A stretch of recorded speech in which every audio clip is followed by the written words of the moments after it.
Karatun digiri, kwalin diploma, rayuwar secondary school, taken kenan a lokacin da muke. Hakan take har a yau da gobe da jibi.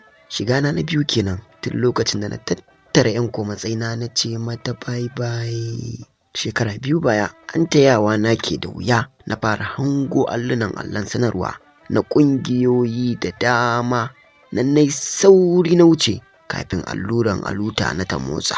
Haka na gangara ban tsaya ko ina ba sai a School of Information and Communication Science. Daga nan sai na je ina kallon ofishin HOD malaman baiwa. Ban yi wata ba na ziyarci inda ba mai zuwa sai da salati, inda ba mai zuwa da kuzari ko da ya san me ya shuka.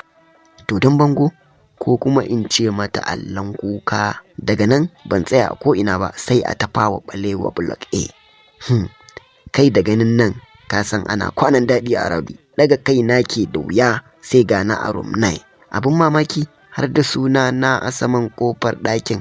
Kai na tsaye na faɗa kamar wanda ya dawo daga lacca ko sallama babu. Shiga na ke da wuya na fara hango sunayen abokan zamana. Kai wayyo daɗi.